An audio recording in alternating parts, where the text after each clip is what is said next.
Have you ever wondered what happens when desperation meets opportunity? When two strangers from different worlds collide and find something neither expected? Stay with me until the end to discover how a fake relationship turned into something neither of them saw coming. If you enjoy stories about unexpected love and second chances, hit that like button and subscribe for more heartwarming tales that will leave you believing in the power of connection. Emma Chen stared at her phone, the message from her mother glaring back at her. We're so excited to meet this boyfriend you've been telling us about. Your father and I will be in town this Friday. Her stomach dropped. There was no boyfriend. There never had been. Just a convenient fiction she'd created to keep her parents from setting her up with the sons of their wealthy friends. At 32, Emma had built her tech company from the ground up, turning a small startup into a multi-million-dollar enterprise. She had the penthouse apartment overlooking Central Park, the designer wardrobe, and the respect of the business world. What she didn't have was time for dating, or patience for her traditional parents' expectations. She tossed her phone onto her pristine white couch and paced across her living room, the Manhattan skyline twinkling beyond floor-to-ceiling windows. 4 days. She had 4 days to find someone convincing enough to fool her parents, who were flying in from Shanghai specifically to meet the man she'd invented. This is insane, she muttered, running her fingers through her long black hair. I'm a grown woman running a company valued at over $50 million, and I'm lying to my parents about my love life like a teenager.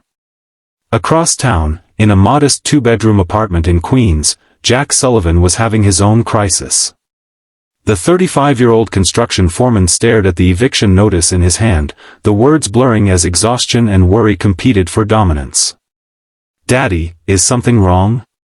His 7-year-old daughter Lily looked up from her homework, her blue eyes, so like her mother's, wide with concern. Jack forced a smile. Just boring grown-up stuff, kiddo. How's that math coming along? I finished. She pushed her notebook toward him. Can we have ice cream now? You promised. Let me check your work first. He sat beside her at their small kitchen table, grateful for the distraction. Since losing his wife to cancer 3 years ago, Lily had become his entire world. He'd taken on extra shifts, moved to a smaller apartment, and done everything possible to give her stability and happiness. But now, with the building being sold and converted to luxury condos, they had 30 days to find a new place. In New York's brutal housing market, with his savings depleted from Lily's recent hospital stay for pneumonia, it seemed impossible. After tucking Lily into bed with promises of ice cream tomorrow, Jack opened his laptop. His friend Miguel had mentioned some kind of app where people could make quick money doing odd jobs. At this point, he was willing to try anything. The TaskRabbit app opened to a list of available gigs. Most were moving help, furniture assembly, or handyman work, things he could easily do, but the pay wouldn't solve his immediate financial crisis. Then a posting caught his eye. Urgent, need boyfriend for family dinner. Professional, presentable man needed to pose as significant other for family visit. 1 weekend only. $5,000 compensation. Jack stared at the screen. $5,000 would cover the security deposit and first month's rent on a new place. It would give them breathing room. But pretending to be someone's boyfriend? The idea was ridiculous. He clicked on the posting anyway. The next morning, Emma sat in her favorite cafe, nervously checking her watch. After posting her unusual request online, she'd received dozens of responses. Most were clearly inappropriate, but one stood out, straightforward, no nonsense, with a simple message: I'm a single dad who needs the money. I clean up well, can be professional, and know how to read a room. No drama. She'd arranged to meet him for coffee, a public place where she could assess whether he might convincingly play the role of successful architect boyfriend she'd described to her parents. When the bell above the door chimed, Emma looked up to see a tall man with broad shoulders enter. His dark hair was slightly tousled, and he wore a simple button-down shirt with jeans. Nothing about him screamed architect, but there was something compelling in the way he carried himself, a quiet confidence that caught her attention. "Emma?" he asked, approaching her table. She nodded, gesturing to the chair across from her. "Jack, I presume?" "That's me." He sat down, his movements careful and deliberate. "I appreciate you meeting me in person." "Of course. This arrangement requires a certain level of trust." She studied him more carefully. His face was handsome in a rugged way, with laugh lines around his eyes and a strong jaw. His hands were calloused, working hands, not an architect's. "Let me be direct," Emma said after they'd ordered coffee. "My parents are traditional Chinese immigrants who built a successful import business. They've sacrificed everything to give me opportunities, and their greatest wish is to see me settled with a good husband. I've been focused on my career, and to keep them from worrying, I may have invented a boyfriend." Jack nodded, taking a sip of his black coffee. "And now they're coming to meet this fictional guy." "Exactly. They'll be here for 3 days, starting Friday. I need someone who can be convincing as my partner of 8 months. Someone they'll approve of." "And you think they'll approve of me?" There was no judgment in his tone, just curiosity. Emma hesitated. "With some adjustments. I told them you're an architect with your own firm. Successful, educated, from a good family. I'm a construction foreman with a high school diploma and trade certifications," Jack said bluntly. "My father was a plumber, my mother a waitress. I can coach you on the basics of architecture. The rest is just confidence and good manners, which you seem to have." She leaned forward. "Why did you respond to my posting?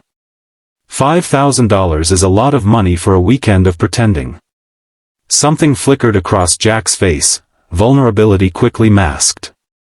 "I'm being evicted. My daughter and I need a new place, and the security deposits in this city are brutal. This would help us get back on our feet." "You have a daughter?" Emma hadn't considered this complication. "Lily. She's 7. She'd stay with my sister during the weekend."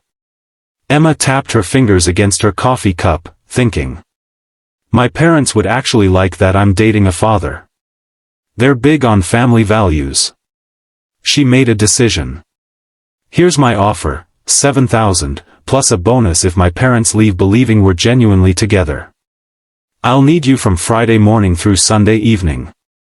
You'll stay at my apartment." "I'm not sleeping on a sofa," Jack interrupted. "I have a bad back from years of construction work. If I'm playing the role of devoted boyfriend, I need a real bed." Emma blinked, surprised by his firmness. "Fine. I have a guest room. But we need to be convincing. My parents are perceptive." "I can be convincing," Jack said. "I just need to know what I'm getting into. Ground rules, expectations, the story of how we met, all of it." For the next hour, they hammered out details. Their fictional relationship had begun when Emma hired Jack's firm to design renovations for her office. They'd bonded over late-night discussions about sustainable design. He admired her business acumen, she appreciated his creativity and integrity. They'd been exclusive for 8 months, taking things slowly because of his daughter. "You'll need different clothes," Emma said, eyeing his worn jeans. "I'll send a car to take you shopping tomorrow. Everything will be covered." "I don't need charity," Jack said stiffly. "It's not charity, it's costuming," Emma replied. "Think of this as an acting job. The clothes are part of the role." They exchanged contact information and agreed to meet again the following evening for dinner, a dress rehearsal of sorts. As they stood to leave, Emma felt a strange mixture of relief and anxiety. "Thank you for doing this. I know it's an unusual arrangement." Jack's expression softened slightly. "We all do what we need to for our families. I understand that better than most." The next evening, Emma opened her door to find Jack almost unrecognizable. The shopping trip had transformed him. He wore tailored charcoal slacks, a crisp blue button-down that brought out the intensity of his eyes, and a well-cut blazer. His hair was neatly styled, and he'd trimmed his stubble to a precise shadow along his jaw. "You clean up well," she said, genuinely impressed. "The personal shopper you sent was very thorough," he replied with a hint of amusement. "Apparently, my entire wardrobe was a crime against fashion." Emma laughed, surprising herself. "Come in. I've made dinner. I thought we should practice being comfortable in each other's space." Her apartment, with its minimalist design and museum-worthy art collection, seemed to intimidate Jack at first. He moved carefully, as if afraid to touch anything. "Relax," Emma said, handing him a glass of wine. "If we're dating, you'd be comfortable here."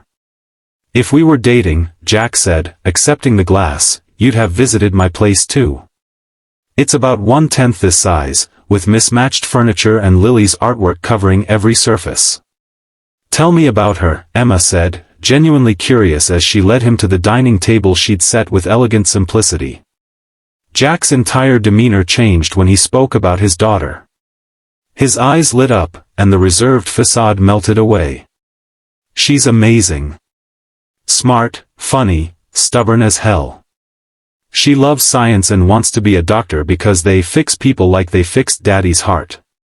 "Your heart?" Emma asked, serving the pasta she'd prepared. Jack touched his chest unconsciously. "I had a minor heart attack 2 years ago. Stress, poor diet, not taking care of myself after my wife died. It was a wake-up call." "I'm sorry about your wife," Emma said softly. "Cancer. It was quick, 6 months from diagnosis to..." He cleared his throat. "Lily was 4. Young enough that the memories are fading, which breaks my heart sometimes." The vulnerability in his admission created a shift in the atmosphere. Emma found herself sharing things she rarely discussed: the pressure of being an immigrant's daughter, the weight of her parents' sacrifices, her drive to succeed not just for herself but for them. "They gave up everything in China to come here with nothing," she explained. "My father worked 18-hour days in restaurants while my mother sewed in a factory. They saved every penny to start their import business, and now they have contracts with major retailers. Their success story is the American dream. And they want the fairy tale ending for you," Jack observed. "Marriage, children, the complete package." "Exactly. I'm not against those things, but I've been focused on building my company. Dating hasn't been a priority. Hence the fictional boyfriend." "Hence the fictional boyfriend," she agreed with a rueful smile. By the time they finished dinner, something had changed between them. The transaction had begun to feel less like a business arrangement and more like something else. Something neither of them had anticipated. As Jack was leaving, he paused at the door. "Tomorrow morning, then? 9 o'clock? Emma nodded. "My parents' flight lands at 11. We'll pick them up together." "Emma," he said, his voice serious. "Thank you for trusting me with this.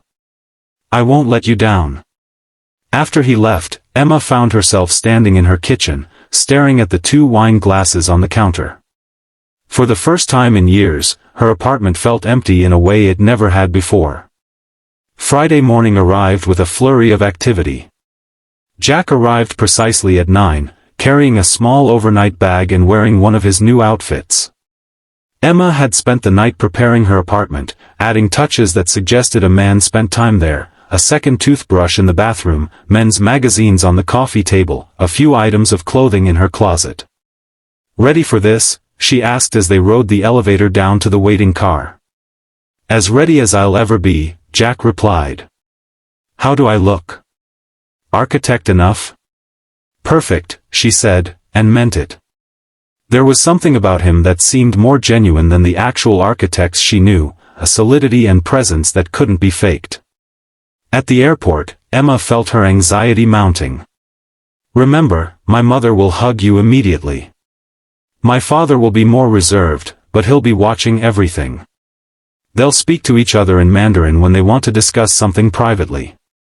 Which I'm not supposed to understand, Jack said with a small smile. Emma looked at him in surprise. You speak Mandarin? Enough to get by. I worked with a crew of Chinese immigrants for 3 years. Picked up the basics. That's unexpected. But don't let on that you understand. It might be useful to know what they're really thinking. When Wei and Mei Chen emerged from the arrivals gate, Emma felt a rush of love and guilt. Her parents, both in their 60s now, looked smaller than she remembered. Her mother's face lit up upon seeing her, and her father's stern expression softened into a proud smile. Mama, Baba, Emma called, waving. The introductions went better than Emma could have hoped. Jack was respectful but not obsequious, warm but not overly familiar. He carried their luggage effortlessly, asked thoughtful questions about their flight, and managed to make her mother laugh within minutes. In the car back to Emma's apartment, her father asked probing questions about Jack's background and career. Jack fielded them with a confidence that impressed Emma, weaving in the details they'd rehearsed while adding personal touches that made the story feel authentic. Your office is in Soho? Her father asked. Yes, a converted industrial space. I believe in preserving the character of old buildings while making them functional for modern use, Jack replied, echoing the architectural philosophy Emma had coached him on. And you met our Emma through business? She hired my firm for her office renovation. I knew from our first meeting that she was special, brilliant, determined, with a clear vision. It took me 3 meetings to work up the courage to ask her to dinner. Emma glanced at him, surprised by the warmth in his voice. He caught her eye and smiled, a private, intimate smile that made her heart skip unexpectedly. By the time they reached her apartment, Emma's anxiety had begun to fade. Jack moved through the space as if he belonged there, offering her parents drinks, giving them a tour as if he'd done it countless times before. Your daughter has told us you have a little girl, her mother said as they settled in the living room with tea. Lily, Jack said, his face softening. She's 7. She's staying with my sister this weekend, but she's excited to meet you both at dinner tomorrow. You're raising her alone? Her father asked, his tone neutral but assessing. Since my wife passed away 3 years ago, yes. It hasn't been easy, but Lily is my world. Everything I do is for her future. Emma watched her parents exchange glances. She knew that look, approval. Jack's devotion to his daughter resonated with their values.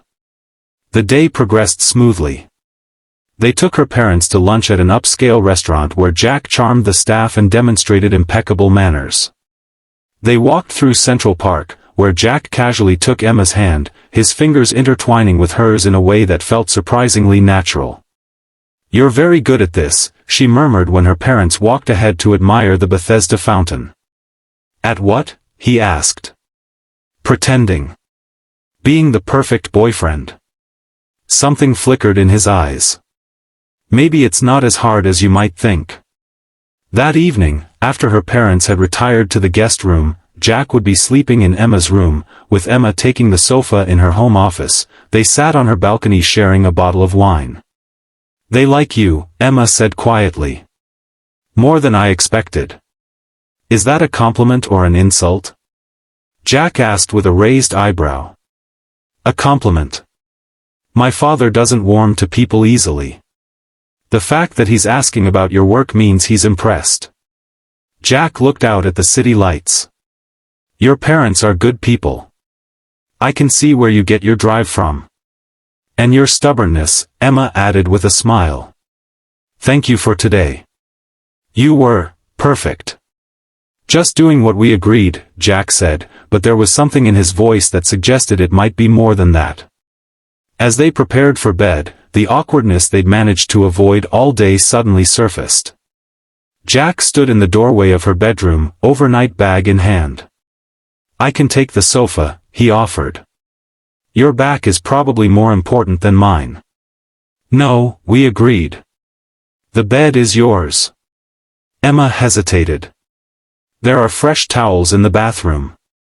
Help yourself to anything you need." An uncomfortable silence fell between them. "Well, good night then," Jack finally said. "Good night." Emma lay awake on the sofa in her office, staring at the ceiling.